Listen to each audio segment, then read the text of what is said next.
नमस्कार मंडळी. तर आज अत्यंत असा मंगलमय आणि पावन असा दिवस आहे, कारण 2026 या वर्षामधली ही पहिली संकष्ट चतुर्थी आहे आणि आज ही मंगळवारी आल्यामुळे अंगारक योग सुद्धा आलेला आहे. त्यामुळे अंगारकी चतुर्थी ही वर्षाच्या पहिल्या महिन्यामध्ये येणे हे आपल्या सर्वांचंच खरंच खूप भाग्य आहे. आणि खरंच सांगते की आजचा दिवस ना खरंच खूप छान, म्हणजे मी मस्त पूजा केली अगदी मनसोक्त. तुम्हाला तर माहीतच आहे की जोपर्यंत माझ्या मनाचं समाधान होत नाही तोपर्यंत कितीही वेळ लागला तरी माझी पूजा ही चालूच असते. आणि फायनली मला खरंच आज ना खूप वेळ लागला, अगदी 2 तास 2.5 तास वगैरे लागले संपूर्ण माझी पूजा व्हायला. कारण आज ना देव धुण्यापासून सुरुवात होती. मी चांदीचे माझे ज्या मूर्ती आहेत त्या आज लख्ख करून घेतल्या होत्या, कारण माझं ना असं मनच मानत नाही. जेव्हा असे काही विशेष दिवस असतो तेव्हा ते देव स्वच्छ करायचे, छान असे लख्ख करायचे आणि ते उजळवल्यानंतर त्याचा जो लूक असतो ना, खरंच कोणतीही म्हणजे मग पितळेची असू देत मूर्ती आपली किंवा चांदीची, ती इतकी सुंदर दिसते ना. आणि आज ना मला खरंच स्वामींकडे देवाराकडे सारखं बघतच राहावंसं वाटतंय. इतकी छान पूजा झाली आहे, तुम्ही पुढे पाहालच. तर हा आजचा आपला देवपूजेचा ह्या वर्षातला पहिला व्हिडिओ आहे. त्याच्यामुळे तुम्हाला सर्वांना हे नवीन वर्ष भरभराटीचं सुख समृद्धीचं जाओ हीच मी देवाच्या चरणी स्वामींच्या चरणी आपल्या कामना करते. आणि ह्या वर्षी आपण जास्तीत जास्त मी व्हिडिओ शेअर करण्याचा प्रयत्न करणार आहे. आपले देवपूजेचे रेग्युलर हे व्हिडिओ मध्ये मध्ये येतीलच, त्याशिवाय मी आउटडोअर सुद्धा काही व्हिडिओ टाकणार आहे, तर त्याला सुद्धा तुम्ही तितकाच प्रतिसाद द्याल ही अपेक्षा करते. आणि आता सुद्धा बघा लग्न सराई, आता हा पौष महिना संपला की पुन्हा सुरूच होणार आहे.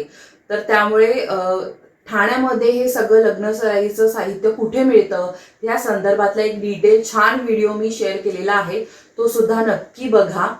आणि ह्या वर्षीपासून म्हणजे मागच्याच महिन्यापासून मी सुरू केलेली आहे, ती म्हणजे संकष्ट चतुर्थीची आपली नवीन सिरीज.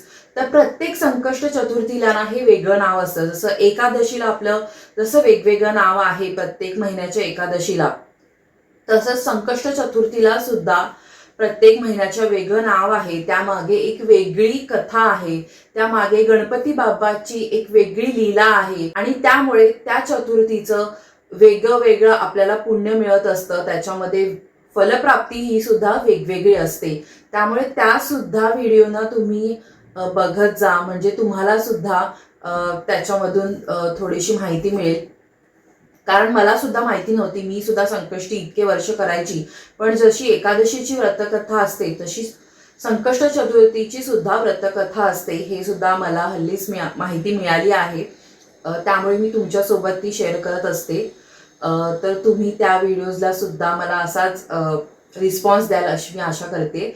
आणि चला आजच्या व्हिडिओला सुरुवात करूया. तुम्ही बघा, डिटेलमध्ये मी पूजा दाखवली आहे मी कशी केली. तर मंडळी, नवीन वर्षाला सुरुवात झालेली आहे आणि लगेचच हा अंगारकीचा शुभयोग जुळून आलेला आहे.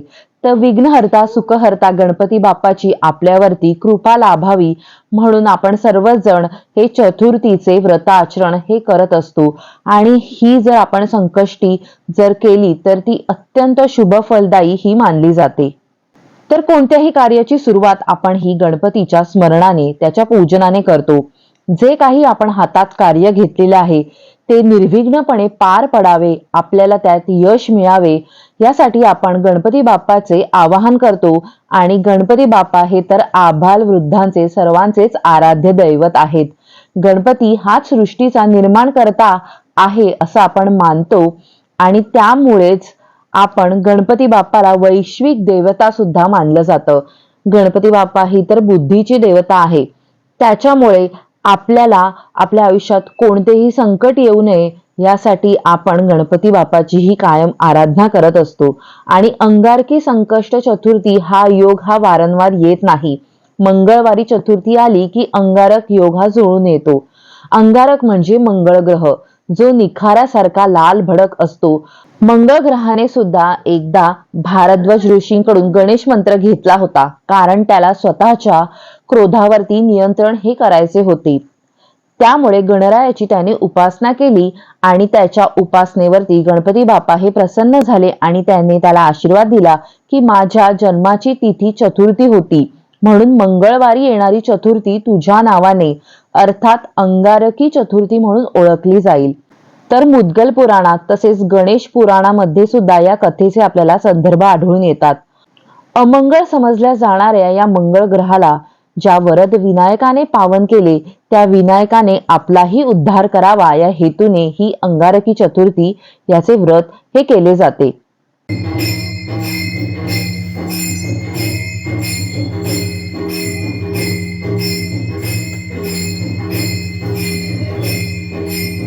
गणपती बाप्पांना ना जास्वंदीची फुलं ही खूप आवडतात, पण मला आज जास्वंदीची फुलं मिळाली नाही, त्यामुळे मी लाल गुलाबांचा पूजेमध्ये वापर केलेला होता.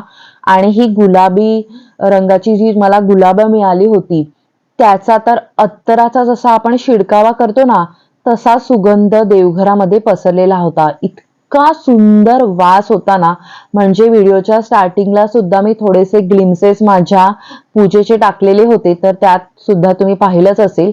आणि आज व्हाईट आणि पिंक अशा कॉम्बिनेशनची फुलं मी वापरली होती आणि आपल्या गणपती बाप्पाचा आवडता जो लाल रंग आहे त्या रंगाचे वस्त्र मी आज पूजेमध्ये म्हणजे आपल्या देवघरामध्ये मी वापरलेले होते. आणि खरंच म्हणजे मी मनामध्ये जसं ठरवलं होतं ना त्याहीपेक्षा खरंच खूप वेगळी आणि छान अशी पूजा झाली होती. असं जेव्हा कोणतेही छान असे मंगलमय पवित्र असे दिवस असतात ना तेव्हा आपला देवघर असं छान असं सजवावं असं मला नेहमीच वाटतं. तर प्रसन्न अशी छान अशी आजची पूजा ही संपन्न झालेली होती आणि त्यानंतर मी जलधारी ही गणपती बाप्पांच्या मूर्तीवरती ठेवून घेतली होती, कारण मला अथर्व शीर्षाचं हे पठण करायचं होतं. पण मला ना 21 आवर्तनं करायची होती, पण आज काही जमलं नाही, त्यामुळे एक वेळाच माझ्याकडून आज झालं होतं. पण तुम्हाला जितकी शक्य असतील तितकी आवर्तनं ही जर संकष्टीच्या दिवशी किंवा मंगळवारी जर आपण केली ना तर आपल्या मनोकामना ह्या पूर्ण व्हायला खूप मदत होते. तर अथर्व शीर्षाच्या पठणाचे ना खूप सारे सकारात्मक आपल्याला परिणाम बघायला मिळतात. बघा, आपल्याला मानसिक शांती मिळते. आपल्याला जर आत्मविश्वासाची जर कमी वाटत असेल, सकारात्मकता आपल्याला जर मिळत नसेल, निगेटिव्ह विचार मनामध्ये सतत येत असतील तर त्यासाठी सुद्धा अथर्व शीर्ष हे एकदम रामबाण उपाय त्याच्यावरती समजलं जातं. याशिवाय नोकरी, व्यवसाय, शैक्षणिक क्षेत्रामध्ये सुद्धा जर आपल्याला काही अडचणी येत असतील तर त्यावेळी ना दुर्वा अर्पण करून जर आपण अथर्व शीर्षाचं पठण केलं तर आपल्या बऱ्याचशा अडचणी ह्या दूर व्हायला मदत होतात. याशिवाय वाईट शक्तींपासून जर आपल्याला संरक्षण मिळावं असं जर आपल्याला वाटत असेल तरी सुद्धा आपण हे अथर्व शीर्षाचं पठण करू शकतो. याशिवाय सहस्त्र आवर्तनं जर आपण केली तर आपल्या सर्व मनोकामना या पूर्ण होतात. तसंच धर्म, अर्थ, काम आणि मोक्ष या चारही पुरुषार्थांची आपल्याला प्राप्ती होते. तर इतकी मोठी या अथर्व शीर्षाची महती आहे. तर ही सगळी पूजा केल्यानंतर पण ना माझं मन तरी सुद्धा भरलं नव्हतं. मला असं वाटत होतं की अजून आपण काहीतरी छान करावं. तर माझ्याकडे ही छोटीशी केशरी रंगाची गणपती बाप्पांची अष्टविनायकामधली मूर्ती आहे, तर ती मी ठेवली. त्याला मी छान असं फुलांनी वगैरे सुशोभित करून घेतलं होतं. बाजूला गुलाबाच्या पाकळ्या ह्या सगळीकडे अशा छान अशा सजवून घेतल्या होत्या आणि त्यानंतर देव्हाराचा लुक होता ना तो अजून प्रफुल्लित असा दिसत होता. आणि खरंच खूप छान अशी आजची पूजा ही माझ्या मनाजोगती झाली होती.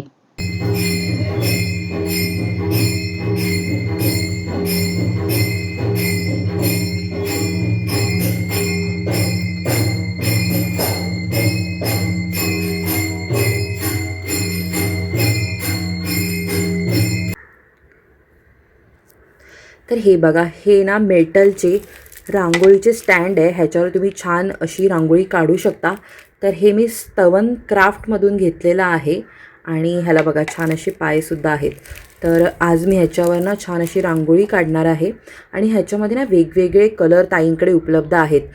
गेरू रंगामध्ये आहे, थोडासा कॉफी ब्राऊन रंगामध्ये सुद्धा आहे आणि हा ब्लॅक कलर. आणि जर तुम्हाला कस्टमाइज जर करून घ्यायचे असतील तर तसंसुद्धा तुम्ही ताईंकडून करून घेऊ शकता तुम्हाला रांगोळी काढण्यासाठी. आणि ताईंकडे रांगोळीचे त्याशिवाय स्टेन्सिलसुद्धा वुडन मिळतात. त्याचा आपण डिटेल व्हिडिओ हा मी चॅनलवरती शेअर केलेलाच आहे, तर तो सुद्धा तुम्ही बघू शकता. आता मी ह्या मेटलच्या बोर्डवरती रांगोळीच्या छान अशी रांगोळी काढून घेते आणि त्यानंतर तुम्हाला दाखवते. आज ना माझी फार इच्छा होती की मला ना मोठी रांगोळी काढायची होती, पण काही वेळ मिळाला नाही. कारण मला ना ह्या पूजेमध्येच इतका माझा वेळ गेला ना, खरंच. म्हणजे मूर्ती मी स्वच्छ करून घेतल्या सर्व देवांच्या, मग देव्हारा साफ केला आणि त्याच्यानंतर पूजा मांडणी केली, अभिषेक, ह्याच्यामध्ये माझा इतका वेळ गेला ना की मला मोठी रांगोळी काढायला काही आज मिळाली नाही. त्याच्यामुळे म्हटलं जाऊ देत, ह्या साच्याचा वापर आपण करू आणि ह्या स्टेन्सिलच्या सहाय्याने आज आपण छोटीशी रांगोळी काढूया. पण मला ना अशी पूर्वी खरंच खूप सवय होती की जेव्हाही संकष्ट चतुर्थी असेल ना, तेव्हा गणपती बाप्पाची रांगोळी काढायची. त्याच्यामुळे ना वर्षातले ना मला एक 10-12 तरी माझ्याकडे असं छान असं गणपतीच्या रांगोळ्यांचं कलेक्शन माझं वर्षभरामध्ये होऊन जायचं. पण ठीक आहे, बघू आता जेव्हा पुढची संकष्टी वगैरे येईल तेव्हा मी नक्की ट्राय करेन गणपती बाप्पाची रांगोळी काढण्यासाठी. पण अशी रांगोळी काढली ना की आपलं काम झटपट होऊन सुद्धा जातं. तर ही तुम्ही बघू शकता आपली रांगोळी काढून छान अशी तयार आहे. आणि हे जे बोर्ड आहेत ना मेटलचे रांगोळीचे, ते खरंच ज्यांना खाली वगैरे बसायला त्रास होतो त्या ताईंसाठी तर खूपच युजफुल आहेत. कारण की तुम्ही टेबलावरती बसून वगैरे रांगोळी काढू शकता आणि त्याच्यानंतर देव्हाऱ्यासमोर किंवा दरवाजाच्या बाहेर हे बोर्ड तुम्ही आरामात ठेवू शकता. तर अगदी हँडी आहेत, युजफुल आहेत. तर राधाकृष्णाच्या सुद्धा मूर्तींना मी छान असे हे गजरे अर्पण केले होते आणि त्यांची मी दर एकादशीलाच पूजा करते, त्याच्यामुळे त्यांचे वस्त्र हे चेंज केलेले नव्हते. आता 14 तारखेला जेव्हा एकादशी येईल तेव्हा मग पुन्हा त्यांचे सुद्धा वस्त्र हे बदलले जातील. तर गणपती बाप्पांना आज त्यांचा अत्यंत आवडता नैवेद्य म्हणजे मोदकांचा नैवेद्य आम्ही अर्पण केला होता आणि असं छान असं सात्विक असा आजचा तुम्ही बघू शकता नैवेद्य होता. तो गणपती बाप्पांना अर्पण केला आणि आजच्या दिवसाची सांगता झाली. तर मंडळी, आजचा हा आपला अंगारकी संकष्टी चतुर्थी स्पेशल व्हिडिओ तुम्हाला कसा वाटला हे कमेंट्समध्ये मला नक्की सांगा. आवडला असेल तर लाईक करा, शेअर करा आणि हाईप सुद्धा करा. जे यूट्यूबमध्ये आता नवीन आपल्याला ऑप्शन आलेला आहे त्यामुळे हाईप करा, म्हणजे जेणेकरून आपला व्हिडिओ हा जास्तीत जास्त लोकांपर्यंत पोहोचेल आणि असेच मी नवनवीन व्हिडिओ तुमच्यासाठी घेऊन येत राहीन. तोपर्यंत लो बसावा. धन्यवाद. गणपती बाप्पा मोरया. मंगलमूर्ती मोरया.